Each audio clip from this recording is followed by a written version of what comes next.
نحمده ونصلي على رسوله الكريم اما بعد فاعوذ بالله من الشيطان الرجيم بسم الله الرحمن الرحيم رب اشرح لي صدري ويسر لي امري واحلل عقدة من لساني يفقهوا قولي۔ ناظرین، پروگرام اللہ کے خوبصورت نام کے ساتھ آپ کی خدمت میں حاضر ہے۔ آج ہم انشاءاللہ العزیز اللہ سبحانہ وتعالی کے نام اللطیف کے بارے میں بات کریں گے۔ اللطیف کا معنی ہے وہ جو بہت لطف فرمانے والا ہے، بہت شفقت کرنے والا، بہت مہربان اور بہت باریک بین۔ اللطیف کا لفظ عربی زبان میں لطف سے ہے، جس کا معنی ہوتا ہے نرمی کرنا، شفقت کرنا، رقیق القلب ہونا، مہربان ہونا۔ اور اللہ سبحانہ وتعالی کے لیے جب یہ لفظ استعمال ہوتا ہے تو دو معنی میں استعمال ہوتا ہے۔ ایک تو نرمی اور شفقت کے معنوں میں کہ وہ اپنے بندوں پر اور اپنی تمام مخلوقات پر بے پناہ لطف و کرم کرنے والا ہے، اور دوسرا غیر محسوس طریقوں سے کام کرنے والا اور بہت ہی باریک بین،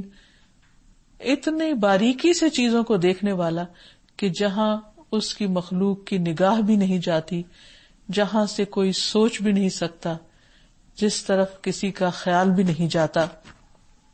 وہ ایسے اسباب فراہم کر دیتا ہے،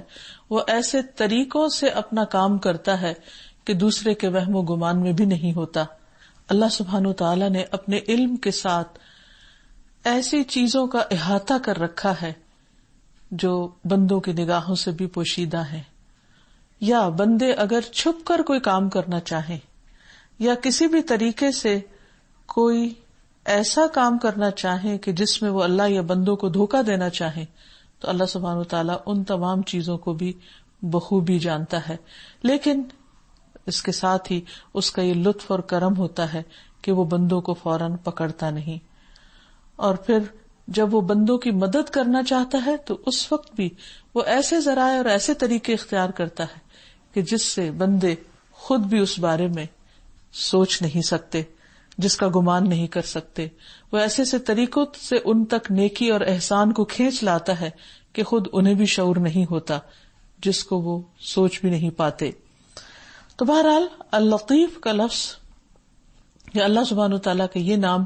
مختلف طریقوں سے قرآن مجید اور نبی صلی اللہ علیہ وسلم کی احادیث سے ہمیں ملتا ہے۔ سب سے پہلا معنی اس کا نرمی اور شفقت کرنے والا۔ اللہ سبحانہ وتعالیٰ فرماتے ہیں اللہ لطیف بعبادہ، کہ اللہ اپنے سارے بندوں کے ساتھ لطف کرنے والا ہے، مہربانی کرنے والا ہے، ان کے ساتھ بھی جو اس کو مانتے ہیں اور ان کے ساتھ بھی جو اس کو مانتے نہیں ہیں۔ لیکن اس کا خاص لطف ان لوگوں کے ساتھ ہوگا کہ جو اس پر ایمان لانے والے، اس کے اطاعت گزار اور فرما بردار بندے ہیں۔ اللہ سبحانہ وتعالیٰ فرماتے ہیں ان ربی لطیف لما یشاء، بے شک میرا رب جس کے لیے چاہے مہربانی کرنے والا ہے۔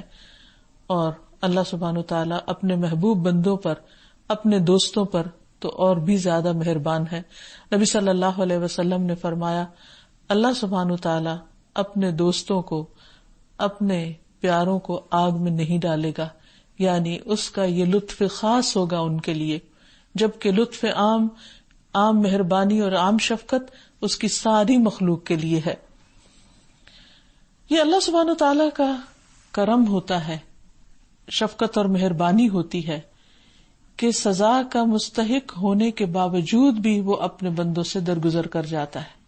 اور ان کے بہت سے قصوروں کو معاف کر دیتا ہے۔ عمر بن خطاب رضی اللہ عنہ کا بیان ہے کہ نبی صلی اللہ علیہ وسلم کے پاس چند قیدی لائے گئے، اور ان قیدیوں میں ایک عورت بھی تھی جو اپنے بچے کو کھو کر بہت ہی بے چین تھی۔ وہ اپنے بچے کے لیے اس طرح تڑپ رہی تھی کہ قیدیوں میں سے جس کسی کا بھی بچہ دیکھتی اس کو اپنے ساتھ چمٹا لیتی اور اس کو دودھ پلانے لگتی۔ نبی صلی اللہ علیہ وسلم نے اس عورت کی حالت دیکھی تو آپ نے فرمایا کہ تمہارا کیا خیال ہے، اگر اس عورت کو اپنا بچہ مل جائے تو وہ اسے آگ میں پھینک دے؟ ہرگز نہیں۔ فرمایا اللہ سبحانہ وتعالی اس عورت سے بھی زیادہ اپنے بندوں کے حق میں مہربان ہے جتنا یہ عورت اپنے بچے کے لیے مہربان ہو سکتی ہے۔ یعنی جس طرح ایک ماں اپنے بچے کے لیے شفقت کرنے والی، حنون، مہربان ہوتی ہے، اللہ تعالیٰ اس سے کئی گنا بڑھ کر اپنے بندوں سے محبت کرنے والا اور ان پر رحم فرمانے والا ہے۔ پھر اسی طرح جب بندہ گناہ کرتا ہے تو اللہ سبحانہ وتعالیٰ فرشتوں کو حکم دیتا ہے کہ وہ قلم کو روکے رکھیں، ہو سکتا ہے کہ چند لمحوں کے اندر ان کو احساس ہو اور وہ توبہ کر لیں۔ لیکن اگر بندے گناہ کر جاتے ہیں تو اللہ تعالیٰ صرف ایک گناہ لکھواتا ہے۔ اس کے برعکس بندے اگر نیکی کرتے ہیں تو وہ ایک کے بدلے میں 10 تو کم از کم ان کو اجر دیتا ہے، لیکن اس سے بھی کئی گنا زیادہ جو ہزاروں لاکھوں تک پہنچتا ہے، اور بعض نیکیوں کا ثواب تو اس کا بتایا ہی نہیں گیا، یعنی وہ بے حساب ہوگا اور اللہ تعالیٰ خود ہی اس کی جزا دے گا۔ تو یہ سب کچھ اس کی کرم نوازی ہے اور اس کی مہربانی ہے۔ پھر اسی طرح بندے جب اللہ تعالیٰ سے مانگتے ہیں، دعا کرتے ہیں یا معافی مانگتے ہیں تو فوراً ہی معاف کر دیتا ہے۔ بندوں سے اگر کوئی بندہ معافی مانگنا چاہے تو بعض اوقات تو وہ بندے ملتے ہی نہیں اور جان بوجھ کر کترا جاتے ہیں، اور اگر انسان ان کو کسی طرح پکڑ کر ان سے سوری کرے ہی تو وہ ان کی مرضی ہے کہ وہ معاف کریں یا نہ کریں، لیکن اللہ سبحانہ وتعالیٰ اپنے بندوں کے ساتھ ایسا نہیں کرتا،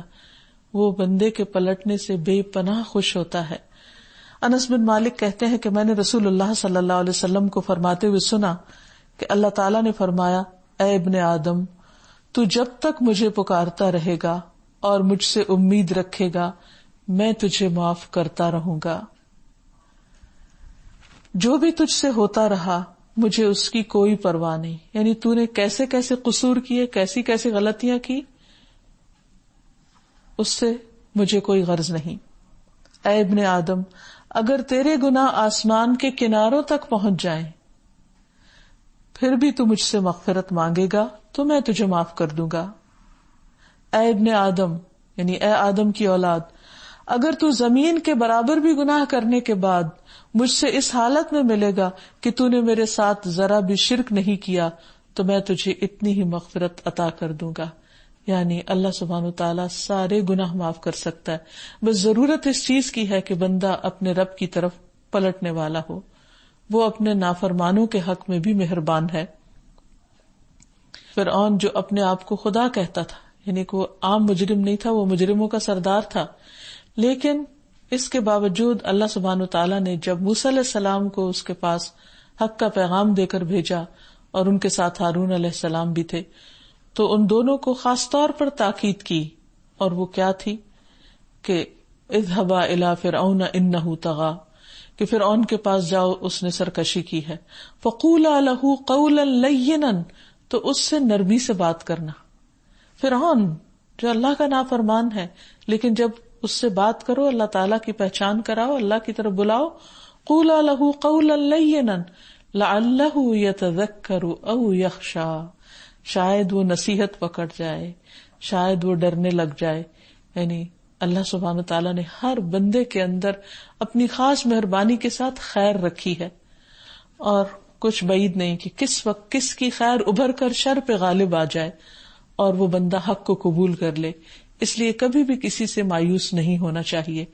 اور کبھی بھی کسی کے بارے میں یہ نہیں کہنا چاہیے کہ اللہ تعالیٰ اس کو تو کبھی معاف نہیں کرے گا، یہ تو اللہ تعالیٰ کے اپنے فیصلے ہیں۔ بہرحال یہ اس کا اللطیف ہونا ہے، لطف و کرم والا ہونا ہے کہ وہ کسی کو کسی بھی قصور پر معاف کر سکتا ہے۔ پھر اسی طرح یہ ہے کہ اللہ تعالیٰ انتہائی پوشیدگی کے ساتھ، خاموشی کے ساتھ اپنے بندوں پر احسان کرتا ہے۔ اب دیکھیے کہ بندے جب کسی پر احسان کرتے ہیں تو اس کو کئی بار جتاتے ہیں، اور کسی نہ کسی طریقے سے بعض اوقات اشاروں کنایوں سے بھی اس کو ظاہر کر دیتے ہیں، لیکن اللہ سبحانہ وتعالیٰ ایسے ایسے طریقوں پر بندوں کے ساتھ مہربانی کرتے ہیں کہ خود بندوں کو بھی نہیں پتا ہوتا کہ ان پر کیسی مہربانی ہو رہی، بعض اوقات نعمت کے ذریعے اور بعض اوقات کسی تکلیف کے ذریعے۔ مثلاً ہمارے جسم میں بعض اوقات کوئی درد اٹھتی ہے اور ہم سمجھتے ہیں کہ ہمارے ساتھ بہت زیادتی ہو رہی ہے، حالانکہ وہ درد کسی اور چھپی ہوئی بیماری کا پتہ دے رہی ہوتی ہے جو اس کے علاوہ کسی اور طریقے سے ہمارے سامنے نہیں آتی، لیکن وہ درد جب اٹھتی ہے تو پھر اس بیماری کی طرف ہماری توجہ جاتی ہے اور اس کا علاج ہو جاتا ہے، اور انسان ایک بڑے خطرے اور بڑے حادثے سے بچ جاتا ہے۔ تو بہرحال بے شمار مثالوں میں زندگی کی ہم یہ دیکھ سکتے ہیں کہ اللہ تعالیٰ اپنے بندوں کے ساتھ خاموشی کے ساتھ بے پناہ مہربانیاں کرتا رہتا ہے۔ وہ بندوں کے کاموں کو آسان کر دیتا ہے، وہ ان کی دعائیں قبول کرتا ہے، بے شمار نعمتیں ظاہراً اور باطناً کھلی اور چھپی عطا کرتا ہے، اتنی کہ جن کو وہ شمار نہیں کر سکتے۔ وہ منکرین کے ساتھ بھی مہربانیاں کرتا چلا جاتا ہے، ضروری نہیں کہ اس کی یہ مہربانی صرف اس کے ماننے والوں یا فرما برداروں کے ساتھ ہو، ان کے ساتھ بھی ہیں جو اس کی نافرمانیاں کرتے ہیں، اور پھر ان کو رزق بھی دیتا ہے، اور وہاں سے جہاں سے وہ گمان بھی نہیں کر سکتے۔ اللہ تعالیٰ فرماتے ہیں اللہ لطیف بعبادہ یرزق من یشاء وہو القوی العزیز، اللہ اپنے بندوں پر بہت مہربان ہے، وہ جسے چاہتا ہے رزق عطا کرتا ہے، وہی بہت قوت والا اور سب پر غالب ہے۔ اسی طرح بعض اوقات انسان دنیا سے بھی چلا جاتا ہے، لیکن اس کے جانے کے بعد اس کی اولاد کے ساتھ اللہ سبحانہ تعالیٰ ایسی ایسی مہربانیاں کرتا ہے کہ اگر باپ خود بھی موجود ہو تو وہ اپنے بچوں کا وہ خیال نہیں رکھ سکتا۔ اس سلسلے میں ہمیں سورۃ الکہف کے اندر ایک بہت بہترین قصہ ملتا ہے جو موسیٰ علیہ السلام اور خضر علیہ السلام کے سفر کا ہے، جس میں ایک جگہ پر جا کر خضر علیہ السلام ایک ایسی بستی میں جنہوں نے ان کو کھانا دینے سے انکار کیا، وہاں ایک گری ہوئی دیوار کو بنا دیتے ہیں، اور جب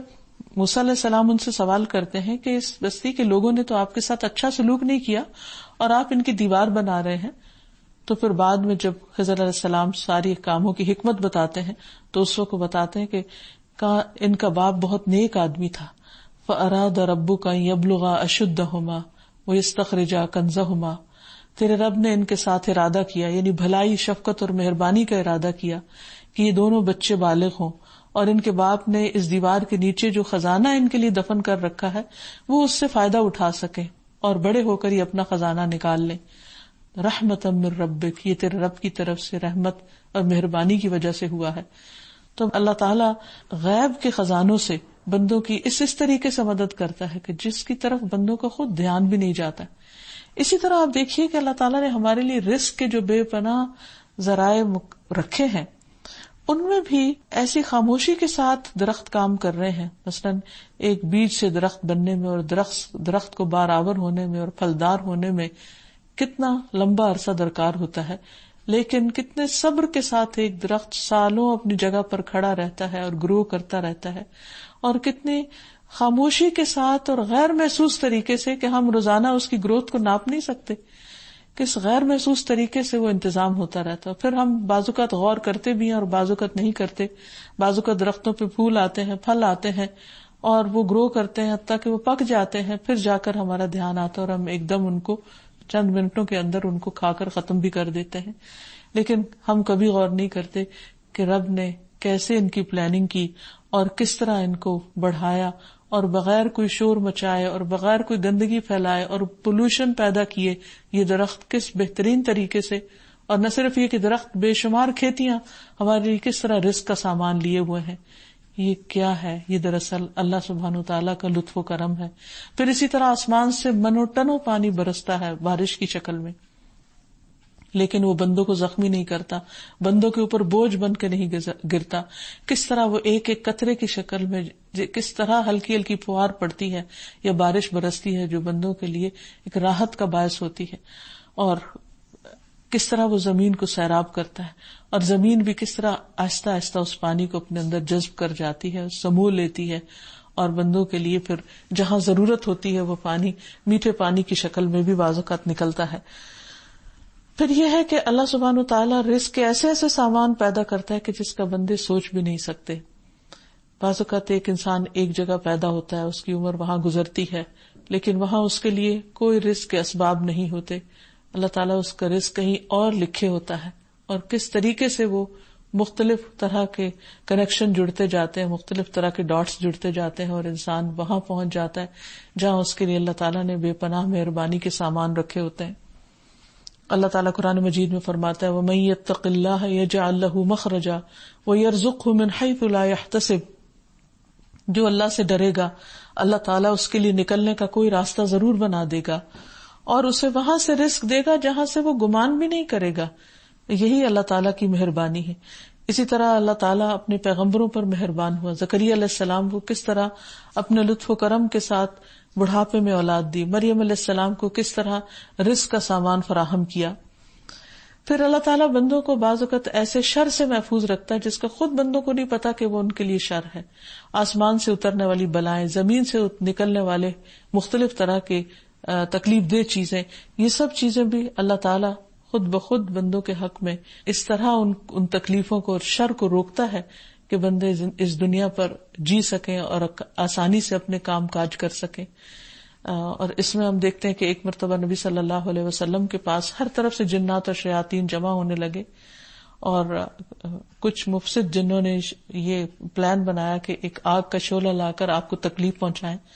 تو اس پر جبریل علیہ السلام فوراً اترے اور انہوں نے آپ کو یہ دعا سکھائی، اعوذ بکلمات اللہ التامات من شر ما خلق وذرا وبرا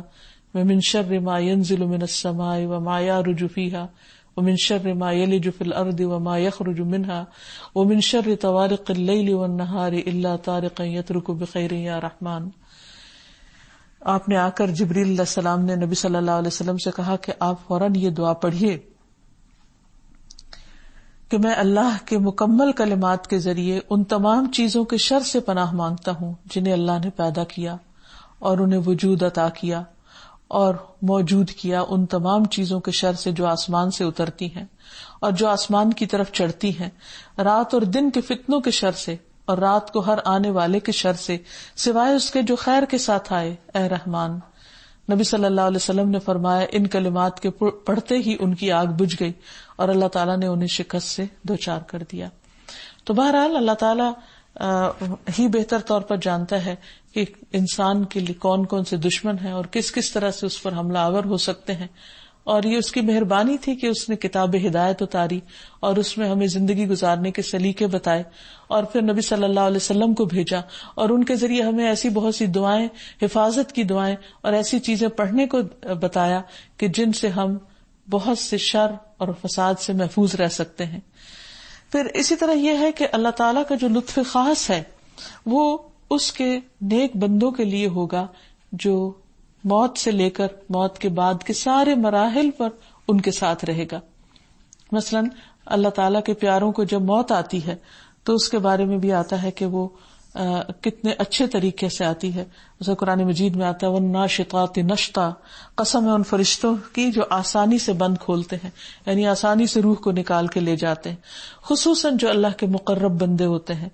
فَأَمَّا إِن كَانَ مِنَ الْمُقَرَّبِينَ فَرَوْحٌ وَرَيْحَانٌ وَجَنَّةُ نَعِيمٍ وَأَمَّا إِن كَانَ مِنْ أَصْحَابِ الْيَمِينِ فَسَلَامٌ لَكَ مِنْ أَصْحَابِ الْيَمِينِ.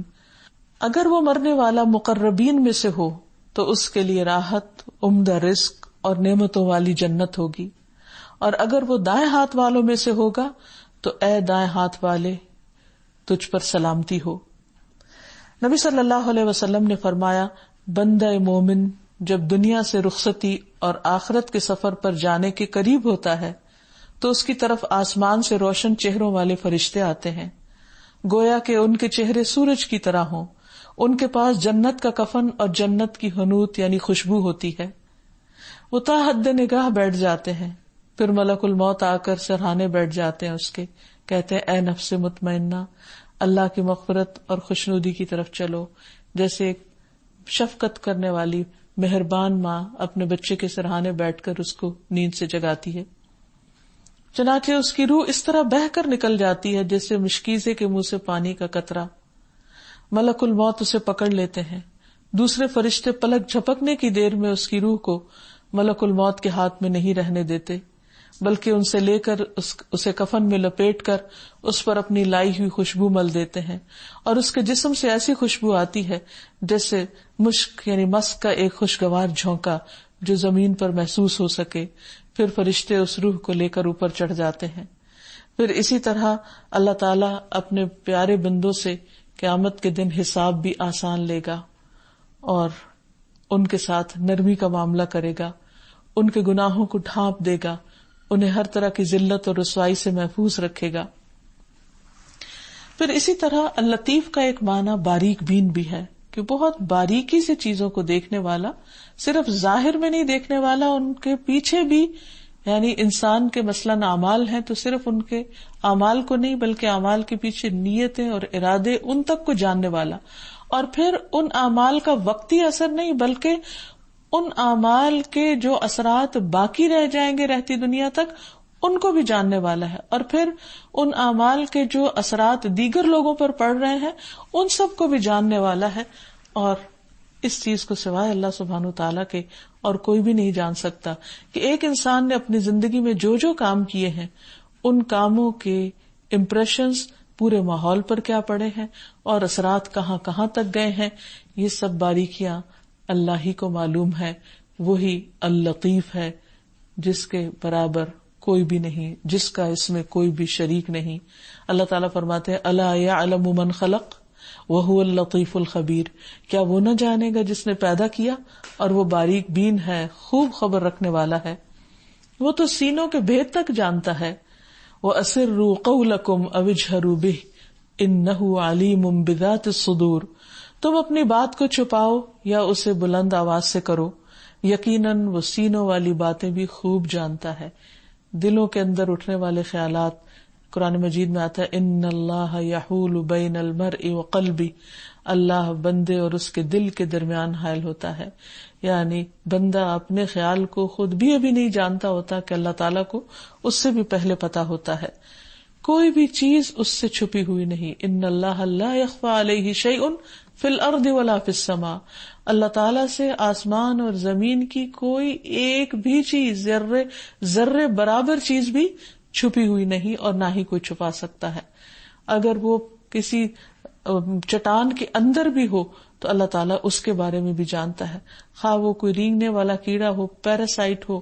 مچھر جیسی حقیر چیز کے پر کے اوپر بیٹھا ہوا کوئی اور جاندار ہو، اللہ تعالیٰ اس کی حرکت اور اس کے کام سے بھی بخوبی واقف ہے، اور بندوں کے اعمال کا بھی خوب جائزہ لینے والا ہے، اور پھر باریکی سے جائزہ لینے والا ہے. مثلا یہ کہ وضو کرتے وقت اعضاء کہاں کہاں خشک رہ گئے یا نماز میں نگاہ کہاں بھٹک گئی، یہ ساری چیزیں اس کے علم میں ہیں. پھر اسی طرح یہ ہے کہ اللہ سبحانہ وتعالیٰ اس معنی میں بھی اللطیف ہے کہ اس کا ادراک نہیں کیا جا سکتا، وہ ساری مخلوق سے پردے میں ہے، وہ چھپا ہوا ہے. لا تدرکہ الابصار وہو یدرک الابصار وہو اللطیف الخبیر، نگاہیں اس کو نہیں پا سکتی، وہ سب نگاہوں کو پا لیتا ہے. یعنی نگاہ کہاں سے کہاں تک گئی اسے سب نظر آتا ہے، اور وہی نہایت باریک بین اور سب کی خبر، سب خبر رکھنے والا ہے. اسے نگاہیں نہیں پاتی اور وہ سب نگاہوں کو پاتا ہے، اور وہی نہایت باریک بین سب خبر رکھنے والا ہے. اور اس سلسلے میں یاد رہے کہ موت سے پہلے کوئی بھی شخص اللہ تعالیٰ کو نہیں دیکھ سکتا. مسلم کی حدیث میں آتا ہے رسول اللہ صلی اللہ علیہ وسلم نے فرمایا، جان لو کہ تم میں سے کوئی شخص مرنے سے پہلے اپنے رب کو نہیں دیکھ سکتا. قیامت کے دن رب مہربانی کرتے ہوئے اپنا دیدار کروانے والا ہے. قرآن مجید میں آتا ہے فَكَشَفْنَا عَنْكَ غِطَاءَكَ فَبَصَرُكَ الْيَوْمَ حَدِيدٌ، کہ یقیناً تو اس سے بڑی غفلت میں تھا سو ہم نے تجھ سے تیرا پردہ دور کر دیا، آج تیری نگاہ بہت تیز ہے. تو آج جو چیزیں غیب میں ہیں کل وہ سب نظر آ رہی ہوں گی. قیامت کے دن انسان جنات کو بھی دیکھ پائیں گے، فرشتوں کو بھی دیکھ پائیں گے، حالانکہ ان کے لطیف جسم ہوتے ہیں، لیکن اللہ تعالیٰ قیامت کے دن اتنی زیادہ تیز نظر دے گا کہ وہ سب کچھ نظر آنے لگے گا. پھر اللہ تعالیٰ اپنے بندوں پر خاص طور پر جو شفقت فرمائے گا، صرف دکھائے گا نہیں اپنے آپ کو، بلکہ مسکرا کر تجلی فرمائے گا، جس سے بندے خوش ہو جائیں گے. رسول اللہ صلی اللہ علیہ وسلم نے فرمایا، قیامت والے دن ہمارا رب ہنستے ہوئے ہمارے سامنے تجلی فرمائے گا. یعنی جب نظر آئے گا تو وہ کسی خوفناک شکل میں نہیں بلکہ بہت ہی محبوب صورت میں. بندے کو جب اللہ تعالیٰ کی یہ صفت معلوم ہو جاتی ہے تو اس کے بعد بندے کے اوپر لازم آتا ہے کہ وہ اپنی زندگی میں تبدیلی لائے، کیونکہ اب اس کا تعلق اللہ سبحانہ وتعالیٰ سے مزید گہرا ہو گیا اس کو پہچاننے کے بعد. اور اللطیف کو جان کر بھی ہماری زندگی میں ہمارے عمل میں تبدیلی آنی چاہیے. اور وہ تبدیلی کیا کہ ہم بھی لطف و کرم کا مظاہرہ کریں، اللہ کی مخلوق کے ساتھ مہربانی کا سلوک کریں، یتیموں اور مسکینوں پر شفقت کا ہاتھ رکھیں، جھگڑنے والوں کے درمیان صلح کرائیں اور ہر طرف محبت کا پیغام عام کریں۔ نعمان بن بشیر کہتے ہیں کہ رسول اللہ صلی اللہ علیہ وسلم نے فرمایا، مومن بندوں کی مثال ان کی آپس میں محبت، ہمدردی اور شفقت میں ایک جسم کی طرح ہے۔ جب جسم کے کسی ایک حصے کو تکلیف ہوتی ہے تو سارے جسم کو شب بیداری اور بخار کا احساس ہوتا ہے، باقی جسم بھی آرام نہیں کر پاتا۔ اسی طرح انسان جو اس سے جتنے قریب ہو ان کے ساتھ اتنا ہی زیادہ شفقت کا معاملہ کرے، خصوصاً رشتہ داروں کے ساتھ، کیونکہ بعض اوقات رشتہ داروں کی طرف سے انسان کو وہ رسپانس نہیں ملتا جس کو وہ ایکسپیکٹ کرتا ہے، تو ان سے انسان بے رخی اختیار کرنے لگتا ہے اور اپنی مہربانی چھوڑ دیتا ہے۔ اس سے بھی روکا گیا۔ رسول اللہ صلی اللہ علیہ وسلم نے فرمایا، جنتی لوگ 3 قسم کے ہیں: ایسا صاحب اقتدار جو انصاف کرتا ہو، انصاف کرنے والا لیڈر، دوسرے صدقہ کرنے والا یعنی جو خوب خیرات کرے اور توفیق دیا ہوا ہو، اور وہ آدمی جو رشتہ داروں اور مسلمانوں کے لیے مہربان اور نرم دل ہو، وہ آدمی جو پاک دامن ہو اور عیالدار بھی ہو لیکن کسی سے سوال نہ کرتا ہو۔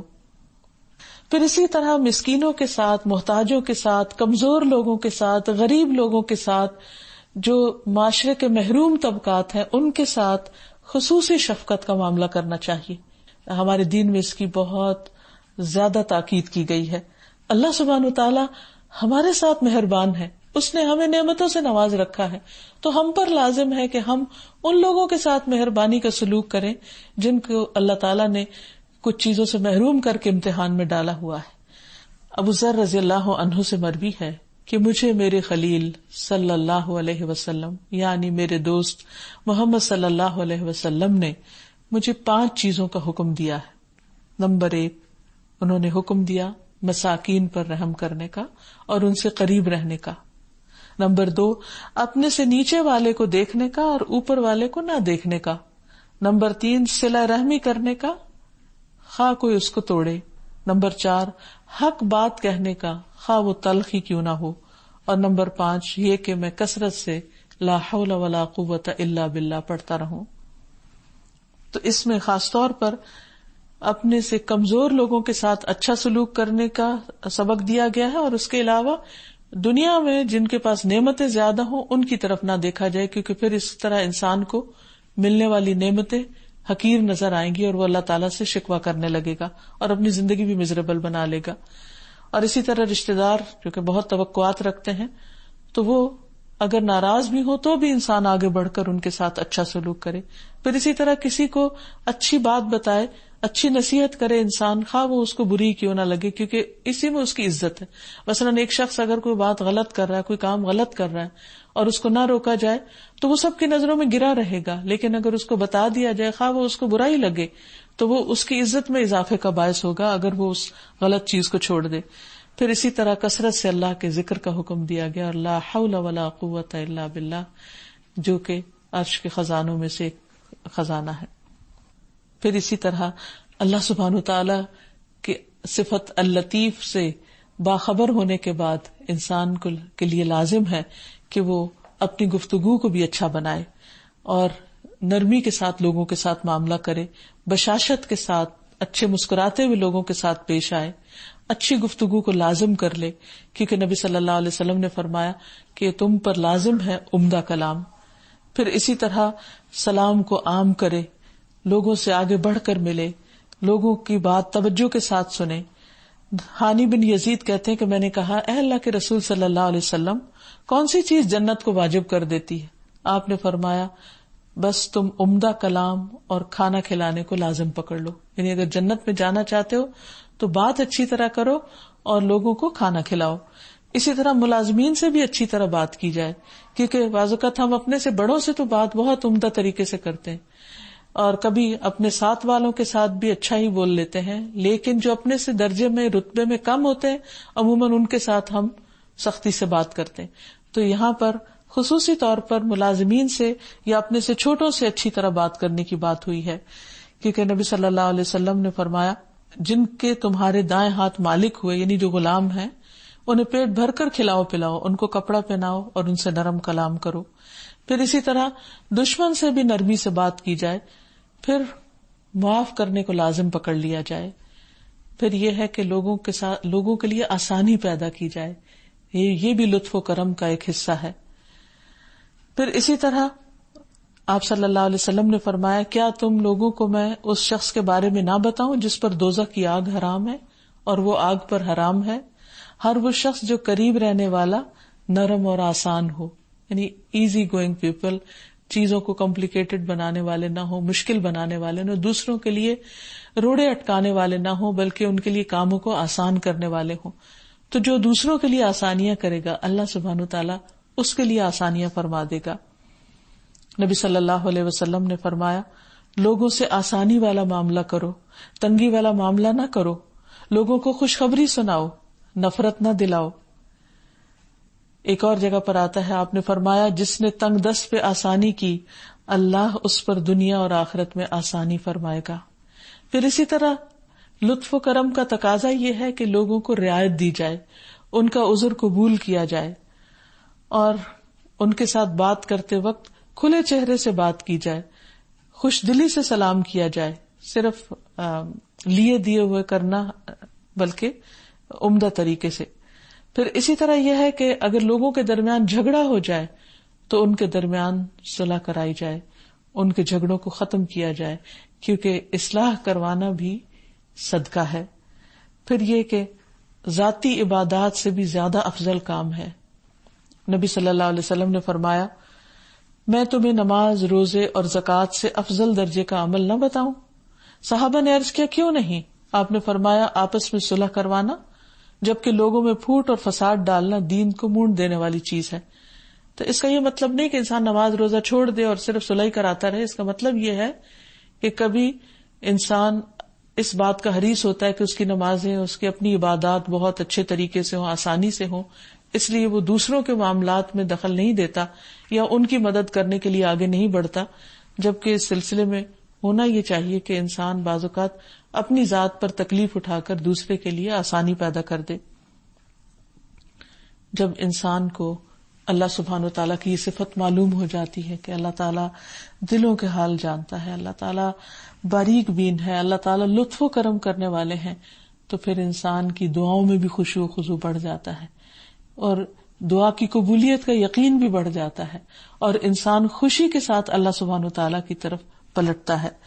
تو ہمیں بھی اللہ تعالیٰ کے اس نام کو لے کر پکارنا چاہیے، یا لطیف کہہ کر پکارنا چاہیے، اے لطف و کرم کرنے والے، تو مجھ پر لطف و کرم فرما، اے اللہ تو سب کے ساتھ مہربانی کا سلوک فرما۔ اللہ سبحانہ وتعالیٰ قیامت کے دن اپنا دیدار کروائیں گے، اپنے خاص بندوں کو خاص نعمت عطا فرمائیں گے۔ جو اس سے محروم رہ گیا وہ بہت بڑی، بلکہ سب سے بڑی خوشی سے محروم رہ گیا۔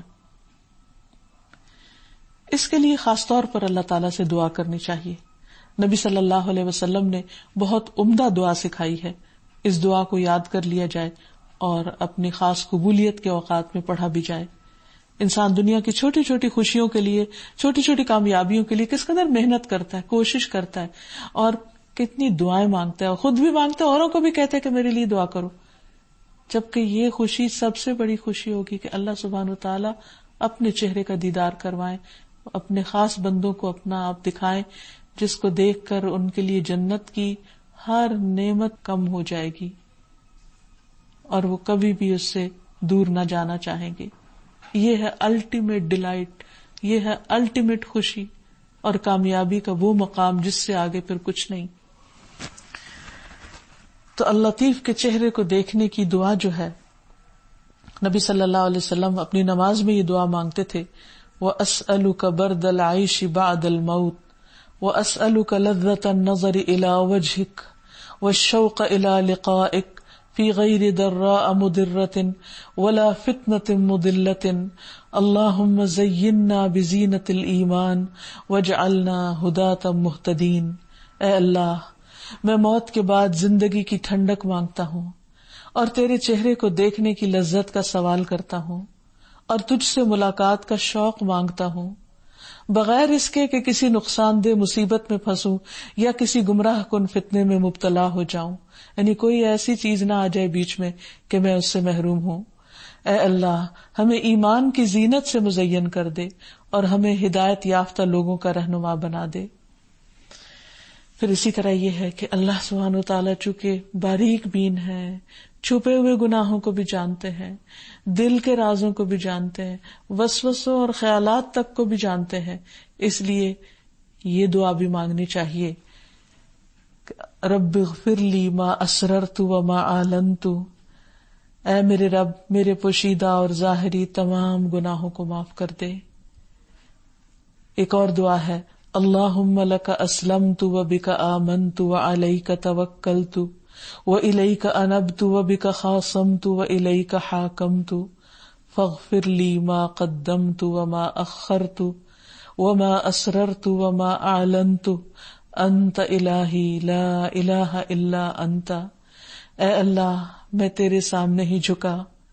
تجھ پر ایمان لایا، تجھ پر بھروسہ کیا، تیری ہی طرف رجوع کیا، تیرے ہی سامنے اپنا جھگڑا پیش کیا اور تجھ ہی سے فیصلہ چاہتا ہوں، بس تو میری مغفرت کر دے، اگلے پچھلے تمام گناہوں کی جو میں نے چھپا کر کیے اور جو ظاہر کیے، تو ہی میرا معبود ہے،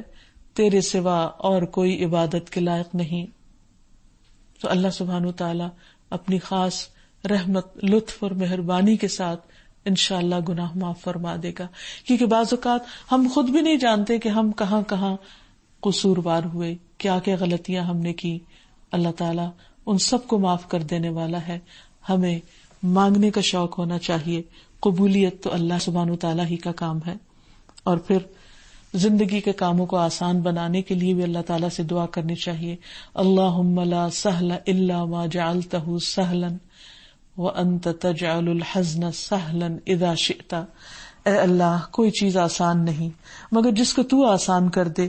اور تو جب چاہتا ہے تو مشکل چیز کو بھی آسان کر دیتا ہے۔ تو اللہ سبحانہ وتعالیٰ سے دعا ہے کہ وہ ہماری تمام مشکلات کو آسان فرمائے اور ہمیں اپنی ایسی معرفت عطا کرے اور اپنی ملاقات کا ایسا شوق دے دے کہ اس کے بعد باقی ہر چیز ہیچ ہو جائے۔ وآخر دعوانا ان الحمد للہ رب العالمین۔ سبحانک اللہم وبحمدک اشہد ان لا الہ الا انت استغفرک واتوب الیک۔ السلام علیکم ورحمۃ اللہ وبرکاتہ۔